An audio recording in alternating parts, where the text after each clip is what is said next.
அன்பான நேயர்களுக்கு என்னுடைய ஆத்மார்த்தமான வணக்கத்தை தெரிவித்துக் கொள்கிறேன். சாய் தர்ம நேயர்களே, இன்று உங்கள் சந்தேகங்களுக்கு குருஜி பிரம்மஸ்ரீ நித்யானந்த சுவாமிகள் பதில் சொல்ல இருக்கின்றார். வணக்கம் ஐயா. வணக்கம். ஆத்மா வணக்கம். ஆத்மா வணக்கம். மலேசியாவிலிருந்து சதீஷ்குமார் என்பவர் உங்களை என் கண்ணின் மணியாக வைத்து ஒரு கேள்வி கேட்கின்றேன். எண்ணம் போல் வாழ்க்கையை வாழ்ந்து கொண்டிருக்கின்றேன். முற்பகல் செய்த வினைகளை பிற்பகல் அடைய வேண்டும் எனும் போது எண்ணம் போல் வாழ்க்கை தத்துவம் சரியானதா? தவறானது. ஏன் தவறானதுன்னா, எண்ணங்கள்ன்றது ஒரு மனிதனுக்கு கோடி வரும் ஒரு நாளைக்கு. அத்தனை எண்ணங்கள் படி அவன் வாழும்போது கெடுதல் தான் வருமே தவிர நன்மை வராது. ஆனால் அறிவுபூர்வமாக வாழ்ந்தால் நன்மை வருமே தவிர தீமை வராது. அதனால் நீங்கள் அறிவுபூர்வமாக வாழ்வதற்கு முயற்சிகள் செய்யுங்கள். உங்களுடைய வாழ்க்கை சிறப்பாக இருக்கும். ஐயா, ஆர் கார்த்திக் என்பவர் தனது சந்தேகம் ஒன்றை கேட்டிருக்கின்றார். வணக்கம் ஐயா. வணக்கம். நம் பண்பாட்டு நம்முடைய கலாச்சாரம் பண்பாட்டு ரீதியிலே அப்பா அம்மாவை கண்டுகொள்ளாமல் விட்டால் பாவம் என்று சொல்லப்படுகின்றது. சரி. ஆனால் ஐயா, பெற்ற குழந்தைகளை கண்டுகொள்ளாமல் கவனிக்காமல் தவிக்கவிடும் பெற்றோர்களை பற்றி சொல்லுங்களேன். அது நல்ல பெற்றோர்களாக இருக்க முடியாது. ஏனென்றால் இரத்த பாசம்ன்றது ஒன்று இருக்குது. உலகத்தில் எத்தனை கோடி மக்களை நம்ம சந்தித்தாலும் நம் வயிற்றிலிருந்து பிறந்த பிள்ளைகள் மேல் இருக்கிற அக்கறை மற்றவங்கள் மேல் வராது. அந்த பெற்ற பிள்ளைகளை தவிக்க விடுவது தாய் தகப்பனுடைய பெரும் துன்பத்துக்கு ஆளான தாய் தகப்பனாக இருப்பார்கள். நல்ல தாய் தகப்பனாக இருக்க முடியாது. ஏனென்றால் குழந்தை பெற்றுக்காமல் இருப்பது நன்மை, நல்லது. ஆனால் பெற்ற பிள்ளையை வளர்ப்பது உன் கடமை. அந்த கடமையிலேருந்து நீ தவறும்போது மற்ற வாழ்க்கையில் எந்த கடமையிலையும் நீ சீராக செய்யவே முடியாது. அதனால் பெற்ற பிள்ளைகளை கண்காணிப்பதும் அதுங்களை சிறப்பாக வளர்ப்பதும் பிற்காலத்திற்கு நீங்கள் செய்யும் நன்மையாக இருக்கும். ஜே அரவிந்தன் என்பவர் பிரம்மச்சரியம் என்றால் என்ன என்று கேள்வி கேட்டிருக்கின்றார். பிரம்மச்சரியம் என்பது பல பேர் தவறான முறையில் பிரம்மச்சரியம் கடைப்பிடிக்கிறாங்க. விந்து அடக்குவது பிரம்மச்சரியம். ஆனால் அந்த விந்தை அடக்குவதால் எப்படி அடக்க வேண்டும் என்று ஒரு சரியான குருக்கிட்ட போய் தெரிந்து கொண்டு பிரம்மச்சரியத்தை கடைபிடித்தால் நன்மை.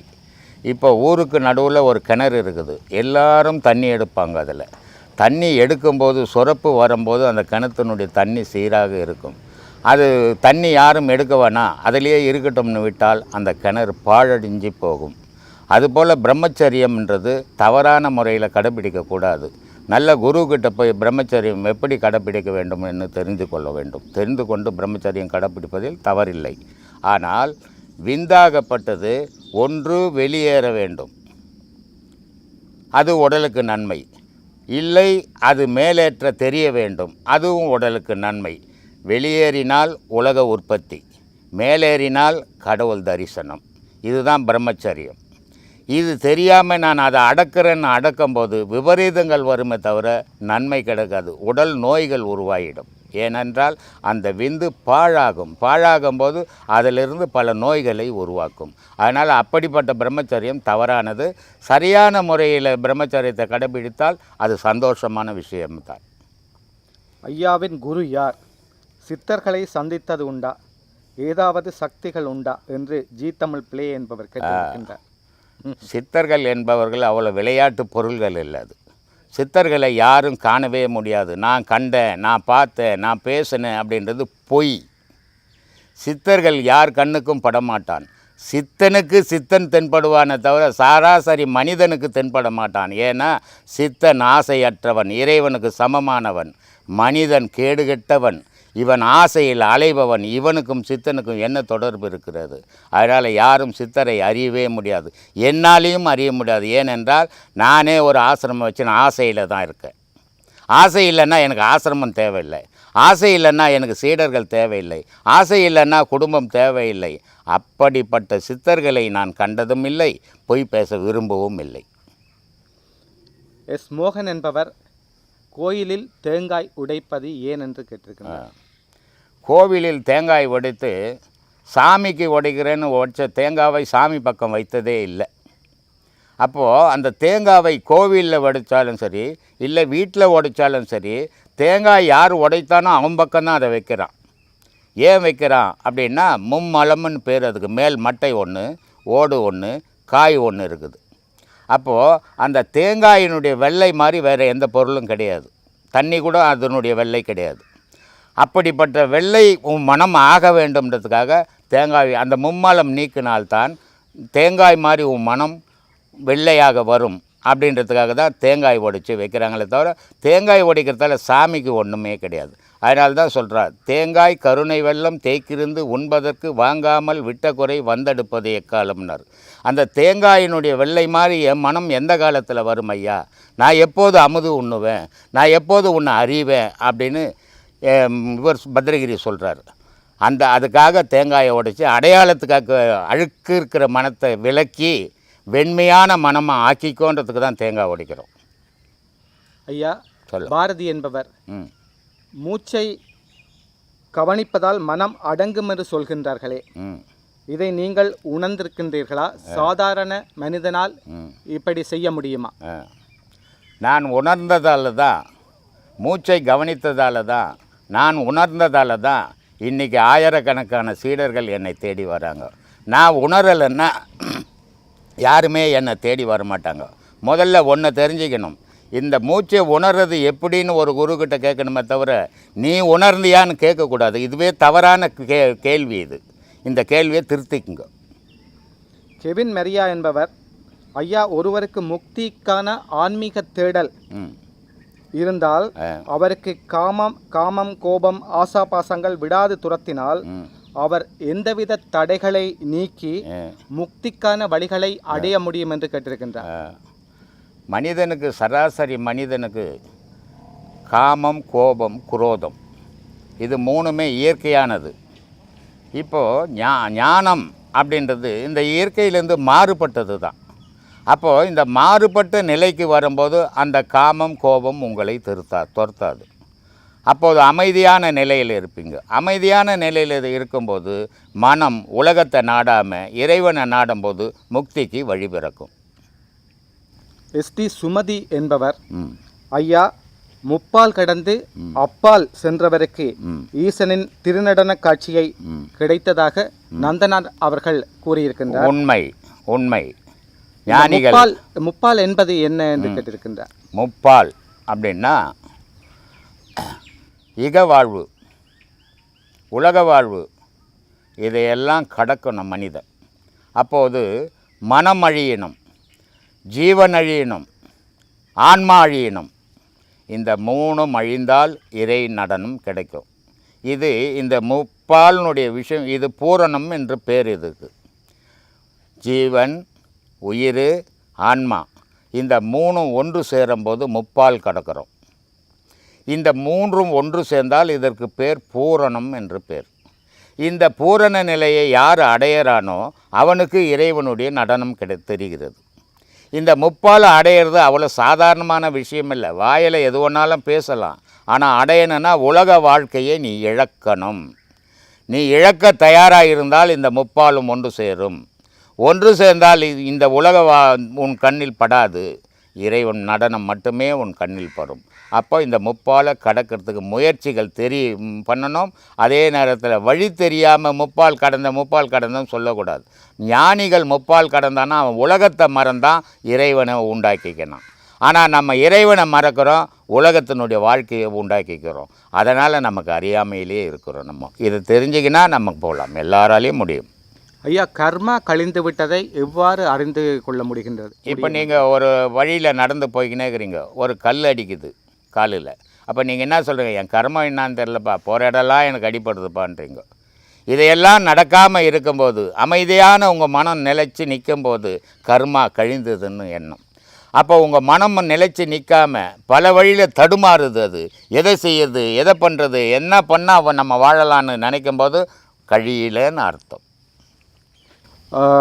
குடும்பத்தில் இருந்து கொண்டுதான் ஞானத்தை அடைய வேண்டும் என்று நீங்கள் சொல்லியிருக்கின்றீர்கள், சொல்லிக்கொண்டு வருகின்றீர்கள். குடும்ப பிரச்சனையால் பிரிந்தவர்கள் ஞானத்தை அடைய முடியுமா என்று ஒரு நேயர் கேள்வி கேட்டுக்கிட்டு. அடையலாம். ஏன்னா குடும்பத்தில் இருக்கிறவன் அமைதியான நிலையில் குடும்பத்தை நடத்திக்கின்னு இறைவனையும் தேடும்போது அவன் ஞானத்தை அடைய முடியும். குடும்பத்துக்கு என்ன தேவையோ அந்த செயல்களை மட்டும் செய்யணும். ஆனால் இவனே செயலாக மாறிடக்கூடாது. இவனே செயலாக மாறும்போது ஞானத்தை அடைய முடியாது. அது குடும்பத்தில் இருந்தாலும் சரி, பிரம்மச்சரியத்தில் தனித்து இருந்தாலும் சரி. ஆனால் இவன் எல்லா செயல்களும் செய்யணும், எந்த செயலையும் இவன் இருக்கக்கூடாது. அப்படிப்பட்ட ஒரு நிலை இருந்தால் ஞானத்தை அடைய முடியும். குடும்பத்தை பிரிந்தவர்களும் அடைய முடியும். எப்படி அடைய முடியும்? குடும்பத்தை பிரிந்தமே என்ற நினைவோடு வாழும்போது அவன் இறைவனை அடைய முடியாது. சரி, குடும்பம் போயிடுச்சு, இனிமேல் நமக்கு என்ன வழி? இறைவன் மட்டும்தான் நமக்கு வழின்னு தேடுறவனுக்கு அவனுக்கும் இறை காட்சி கிடைக்கும். இறைவனோட கலக்கலாம், மோட்ச முக்தி அவனுக்கும் உண்டு. ஐயா, வள்ளலார் கூறிய ஜோதி வழிபாடு பற்றி சொல்லுங்க. மற்றவர்கள் கூறியதற்கும் வள்ளலார் கூறியதற்கும் இடையிலான வேறுபாடு என்ன? ஒரு வேறுபாடும் இல்லை. நம்மளுடைய மனங்கள் தான் வேறுபாடு பண்ணிக்கிச்சு. ஆனால் எந்த மகான் சொன்னதும் வேறுபாடே கிடையாது. இப்போது நேற்று கூட நான் பிரான்ஸ் பேட்டியில் தான் சொன்னேன், சரியை கிரியை யோகம் ஞானம் பண்ணிட்டு. இப்போ தெய்வ உருவ வழிபாடுகள், அதுக்கு ஒரு உருவம் வச்சு இது ஒரு கடவுள்னு ஒரு பேர் வச்சு நம்ம வழிபட்டுன்னுக்கிறோம். இதுக்கு பேர் சரியன்றோம். இது சராசரி மனிதன் செய்துன்னுக்கிற வேலை. ஏன்னா எல்லாராலையும் யோகத்தில் வர முடியாது, எல்லாராலையும் ஞானத்தை அடைய முடியாது. ரொம்ப கடினமான விஷயம். ஞானம்ன்றது பேச ஈஸியானது, ஆனால் செயல் கடினமானது. அப்படி இருக்கும்போது ஞானத்தை அடைய முடியாது. அதனால் உருவ வழிபாட்டில் இருந்தாங்க. வள்ளலாரும் உருவ வழிபாட்டில் இருந்தார். அவர் பாடின மாதிரி கந்த கோட்டத்தில் அவருக்கு முன்னாடியும் யாரும் பாடலை, அவருக்கு அப்புறமாவும் யாருமே பாடலை. அப்போ அவரும் உருவ வழிபாட்டில் தான் இருந்தார். இது சின்ன குழந்தையிலேருந்து இடைப்பருவத்தில் முதுமையில் போகும்போது ஒவ்வொரு காலகட்டத்திலும் ஒவ்வொரு அனுபவங்கள் கிடைக்கிது. அதே மாதிரி வள்ளலாருக்கும் இளமையில் ஒரு அனுபவம் இடைப்பருவத்தில் ஒரு அனுபவம் முதுமையில் முழுமையான அனுபவத்தை பெற்றார். அப்போ அவர் என்ன சொன்னார்? ஒளியே கடவுள். நம்மளுடைய உடலுக்குள்ளே இருக்கிற ஆன்மாவே ஒளியாக தான் இருக்குது, ஒளியும் ஓசையுமாக இருக்குது. அதனால தான் நம்ம ஏங்குகிறோம். அதே மாதிரி உலகத்தையும் ஒளியும் ஓசையுமாக தான் உலகம் இயங்கிக்கின்னு இருக்குது. அது நம்மளால் அறிய முடியாமல் இருக்கலாம், ஞானத்தில் அறிய முடியும். அப்படி அந்த ஒளியும் ஓசையுமாக இருக்கிறத தான் வள்ளலார் என்ன பண்ணார்? உருவ வழிபாடு தேவையில்லை, சிறு தெய்வ வழிபாடு தேவையில்லை, ஒரு தெய்வ வழிபாடு, அதுவே அருட்பெரும் ஜோதி அப்படின்னாரு.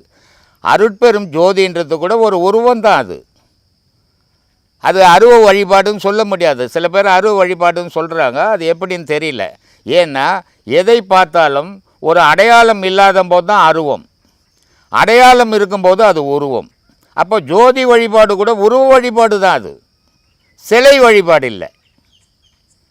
அதனால் அது அருவ வழிபாடுன்னு சொல்ல முடியாது. அருவ வழிபாடுன்றது என்ன அப்படின்னா, அகஸ்தியர் சொல்கிறாரு, விந்து நிலை தனையறிந்து விந்தை கண்டால் விதமான நாதமது குருவாய் போகும், அந்தமுள்ள நாதமது குருவாய் போனால் ஆதி அந்தமான ஜோதி நீயாவாயின்வார். அப்போது நாதம் உண்டி தான், உருவம் கிடையாது. ஜோதிக்கு உருவம் உண்டு இல்லையா? அப்போது நாத வழிபாடே அருவ வழிபாடு, ஜோதி வழிபாடே உருவ வழிபாடு அப்படின்றது என்னுடைய கொள்கை இது. அதனால் வள்ளலார் என்ன சொன்னார்? முடிவானது பேரொளி, அந்த பேரொளி வழிபாடு நடத்துங்க, அதுவே அருட்பெரும் ஜோதி தனிப்பெரும் கருணைன்னர். அதனால் அவர் சொன்னது ஒன்று அருமையான விஷயங்கள். அவர் நிறைய வழிகாட்டல் மக்களுக்கு சொன்னார். ஆனால் மக்கள் அவர் இருக்கும்போது ஏற்கலை. இன்றைக்கி கோடிக்கணக்கான மக்கள் அவர் வழிபடுது. இது ஒவ்வொரு மகானுடைய நிலையும் இப்படி தான். எந்த மகான் இருந்து எவ்வளோ உண்மைகளை இந்த உலகத்துக்கு எடுத்து சொன்னாலும் இந்த உலக மக்கள் கேட்கறதில்ல. ஆனால் அவங்க போன பிறகு தான் அவங்களுடைய உண்மையான நிலையை தெரிஞ்சு வழிபட ஆரம்பிக்கிறாங்க. யாராக இருந்தாலும் ஆன்மீகத்தில் உண்மையை பேசுங்க, உண்மையை சொல்லுங்க, அடுத்தவங்களுக்கு தீமை செய்யாதீங்க. அதுவே இறை வழிபாடுன்னு என்னுடைய கொள்கை சாமி. சிவன் யூனிவர்ஸ் ஆத்ம வணக்கம் ஐயா. பயத்தை எப்படி ஒழிப்பது, வராமல் எப்படி தடுப்பது என்று கேட்டிருக்கின்றார். பயம் என்பது எண்ணத்தால் ஏற்படுவது. அந்த எண்ணத்தை தவிர்த்தால் பயம் தவிர்த்திடலாம். அப்போ எண்ணத்தால் பயம் ஏற்படுது, இது நடக்குமா அது நடக்குமான்னு எந்த நேரமும் சிந்திச்சுக்கினே இருக்கிறதாலேயே பயம் அது. அந்த சிந்தனையை விட்டு உங்கள் மேலேயே உங்கள் சிந்தனையை செலுத்தினால் பயத்தை விட்டு நீங்கிடலாம். ஐயா, தற்பொழுது வாழ்க்கையே பிரச்சனையாக மனிதர்கள் ஓடிக்கொண்டிருக்கின்றார்கள், பிரச்சனையிலே வாழ்ந்து கொண்டிருக்கிறார்கள். அதனால் பல்வேறு கேள்விகளை உலகெங்கும் இருந்து உங்களிடம் கேட்டுக்கொண்டிருக்கின்றார். சரி, அவர்களுக்கு உங்களுடைய ஒரு பதிலை சொல்லுங்கள். கேள்விகள் கேட்பது தவறில்லை. ஆனால் அந்த நம்ம கேட்கக்கூடிய கேள்வி நமக்கும் பயன் தரணும், உலகத்துக்கும் பயன் தரணும். அப்படிப்பட்ட கேள்விகளை கேட்கும்போது அதுக்கு பதில் சொல்ல நான் தயாராக இருக்கிறேன். தேவையற்ற கேள்விகளை, ஏதோ ஒரு கேள்வி கேட்கணுன்ற எண்ணத்தில் கேள்விகளை கேட்டு அடுத்தவங்களுக்கும் அது துன்பத்தை கொடுக்குற மாதிரியும் எனக்கும் துன்பத்தை கொடுக்குற மாதிரியான கேள்விகளை தயவு செய்து தவிர்த்துறது நல்லதுன்னு நினைக்கிறேன். நல்ல கேள்விகளை கேளுங்கள், நல்ல பதில்களை சொல்கிறேன். அது உங்களுக்கும் பயன் தரும், உலகத்துக்கும் பயன் தரும்.